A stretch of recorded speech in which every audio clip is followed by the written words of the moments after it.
Hey, Chris, it's just you and me this week. Welcome, everyone, to the Unnamed Cybersecurity Podcast. Lots happened in the past week, and I figured we'd probably talk a little bit about this national public data breach that came out that was talked about all over. Yeah, I mean, it's not like it was a data broker that just leaked like 2.7 billion records. Oh, wait, that's exactly what it was. Well, it wasn't 3 billion. Well, no, and some of it is a combination of like email addresses. It looks like there's about 272 million social security numbers. There's only 330 million people in the United States. It means not very many people aren't affected by this. So credit be damned, I guess. I guess we're gonna have to make sure we're on top of that.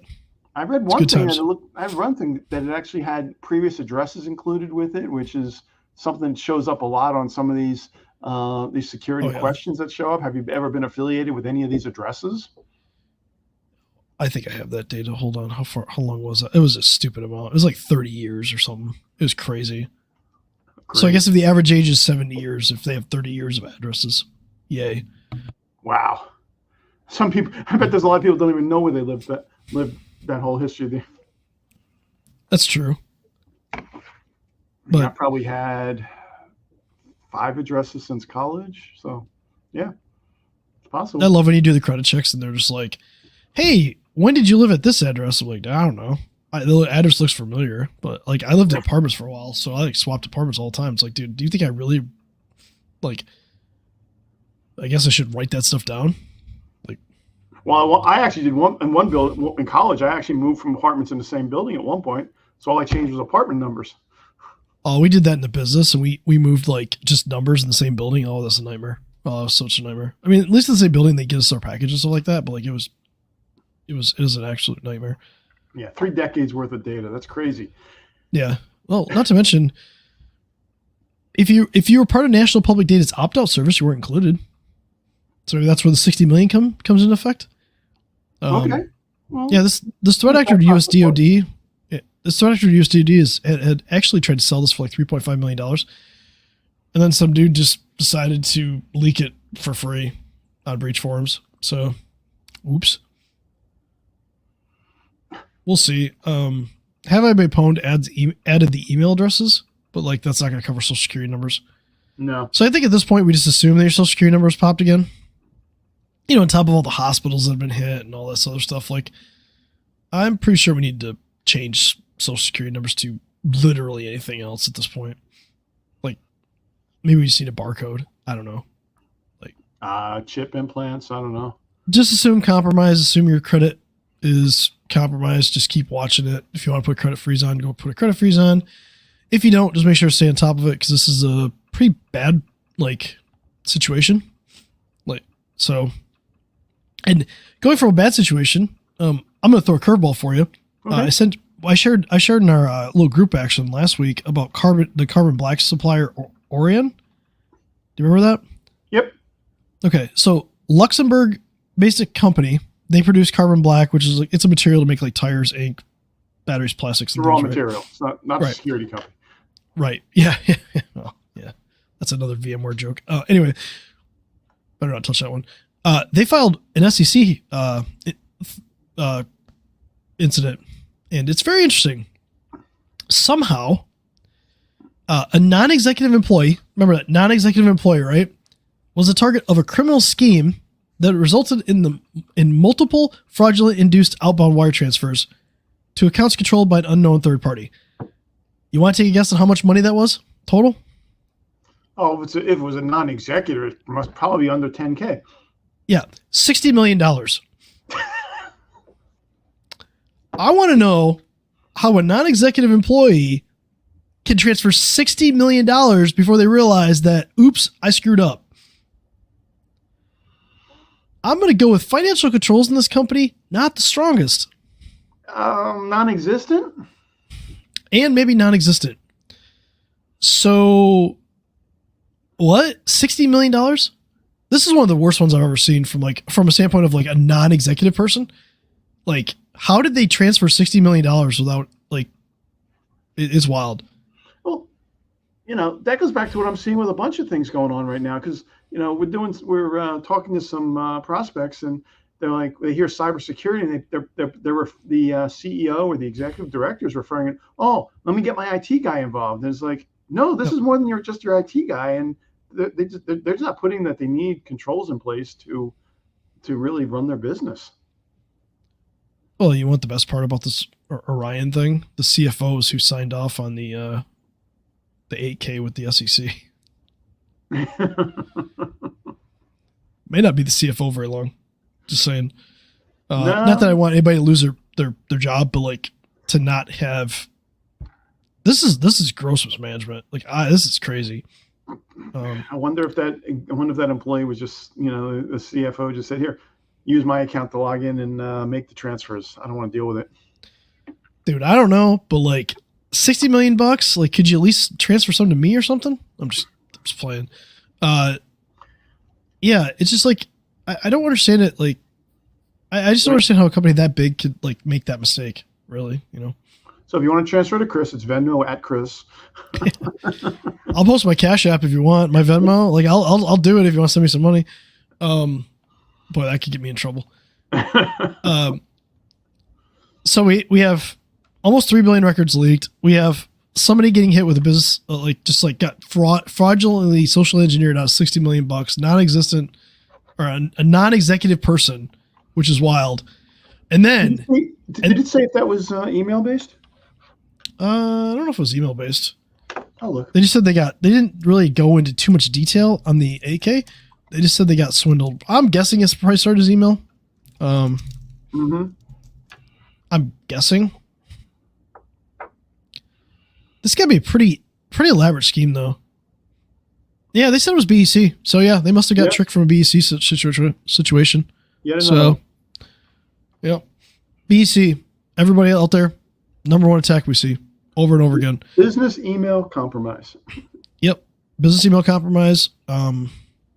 We see it's wild. We see paychecks trying to be stolen from business email compromise, invoice manipulation,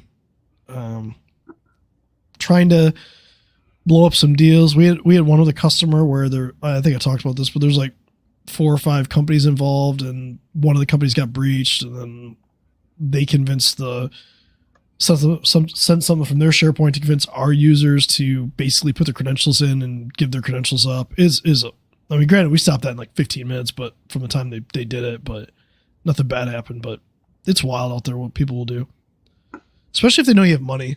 Like you can be like you can do whaling, which going after an executive or something like that. But spear phishing is going after like an individual user, and then just phishing is just like kind of like a blanket thing. But I want to talk about the real news. None of this stuff stands up to the dumpster fire that is X's Grok image generator. So responsible AI is kind of important, right? Like we need to have some guardrails around AI because it has access to certain things where guardrails are good. People shouldn't be able to create certain things. And you have like a certain person that has talked about responsible AI in the past and decides to just throw it out the window, and Grok with image gets released. And this is part of X, so formerly Twitter, if you don't know what I'm talking about. You can read between the lines and the rest of it. But the images these people were creating, well, they're interesting. You can have your favorite person doing cocaine. Oh no. Mickey doing school shootings. But don't most of these AI generators have some content controls in them? Yeah. Apparently they just said no. One person discovered that if you just tell it that you're doing like crime scene investigations or something like that, like it will just open it up and you can just do whatever you want. Great. apparently somebody created one of Barack Obama stabbing Joe Biden with a knife, like Taylor Swift in certain situations. Like, this is bad. Like, what are people doing? And they were just posting. The worst part is they were posting on X. Like, they were creating it on X and just posting it. And like, I'm all for free speech and all, but like, there's some wild stuff out there. They may get sued for copyright infringement, first of all, because straight up Mickey's on there, like Teenage Mutant Ninja Turtles. I mean, I can't believe that they're doing this. And yeah, it's an interesting case. And as this stuff gets more realistic, because these are pretty hyper realistic images too, as they get more realistic. Images, like when I saw some of those images, they had words and stuff in them too, which I hadn't seen successful AI images with words and stuff getting embedded. So yeah, there's a reason why Microsoft even went to Congress to outlaw AI generated deepfake fraud back in July. It's a big problem. Like, we're going to get to a point. I mean, video deepfakes are already bad. Audio deepfakes are terrible right now. Cause I mean, you can pretty much copy anybody's audio. Cause especially if somebody's a public figure and they've been like talking and stuff like that, super easy. And this Grok stuff is wild. Like, and that's so much for guardrails. And that's just included on any Twitter account that people have, right? That's not. You have to pay. You have to pay for it. You have to subscribe. Yeah, you have to subscribe to get access to it. Got it. But I guarantee you, they got a lot more subscriptions after doing that. And maybe this is part of their whole advertising thing, where they tell advertisers where to go, and then they sue the advertisers for not wanting to be on there. Because I don't know if you've been on X lately. It's a dumpster fire. Nah, I tend to stay away on that one. I follow a lot of cybersecurity stuff on there because there's a lot of good researchers and things like that. That's pretty interesting. But then, like, some of the stuff I get served up, I'm like, why are you serving me up? I've never looked for anything like this. So whatever their algorithm is right now, or what, if that's what you want to call it, it's wild. So hey, I just did a Google search for inappropriate Grok images and found an image of our presidential candidates riding together in a Corvette. It's not really inappropriate, though. At least that's like somewhat something that wouldn't happen. that's docile compared to some of the ones I've seen. So I know. I was being politically correct here. Yeah. I saw Pikachu with like a machine gun. Yeah. So okay. Now that we violated every copyright thing because we talked about this, I think the important thing is if you apply some of the rules that you learned the prompting methods from last week, you can make these images even better. Yeah.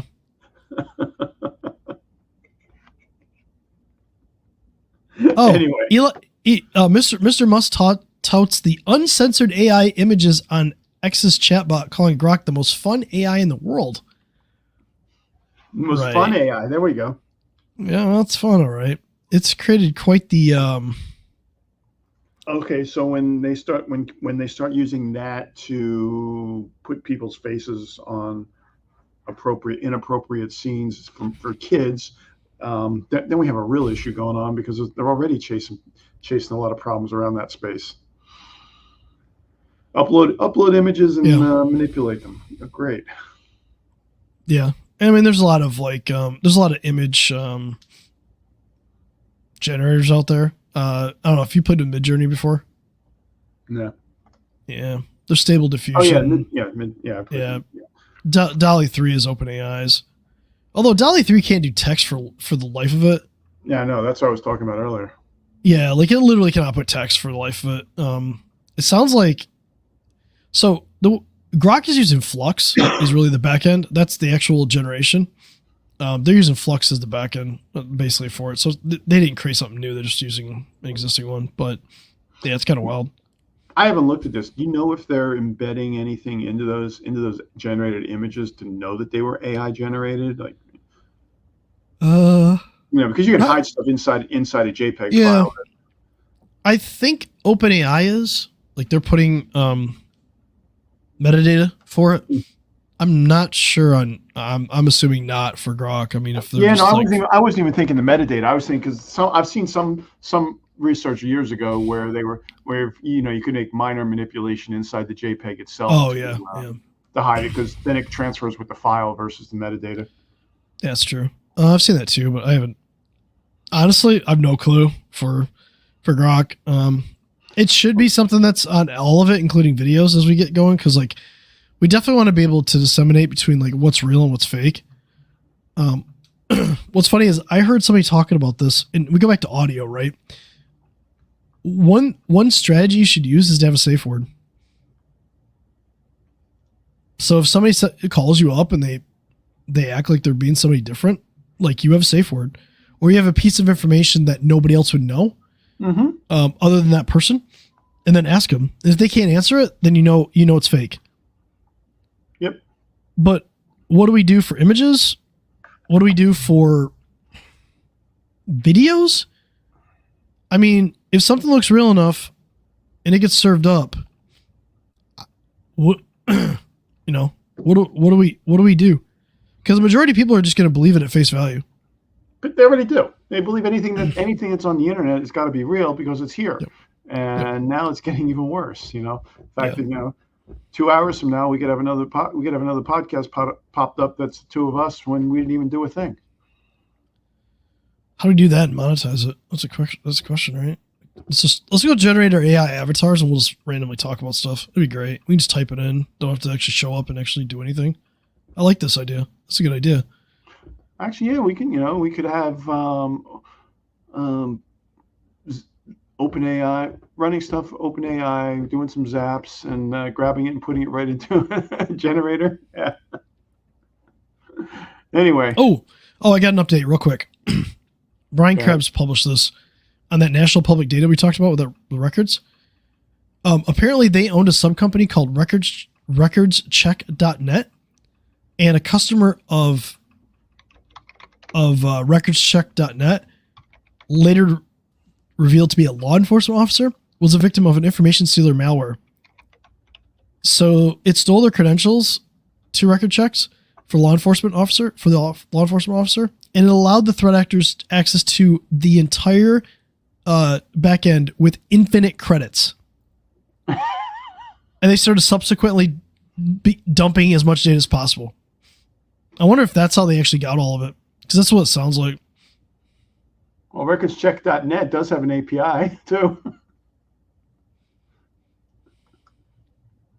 Let's see. People. Each customer is assigned a 6-character password. Really? 6, huh? There we go. Anyway. Well, this is just the gift that just keeps on giving, guys. All right. So I guess the real thing is from today, guys, we've said it before. Make sure that you've got multi-factor authentication turned on in your email and train your people to have the right controls in place, because they will get phishing emails, and you really don't want to be going through a business email compromise, because it's a mess to clean up. Yeah, and if you're going to transfer $60 million, send it to me. I'll be responsible with it. Just don't send it to threat actors, because that seems like a bad idea. There you go. That's what I took from this conversation. I mean, also, if you want to create really not safe for work images, you know where to go. So, see you next week. All right, see you.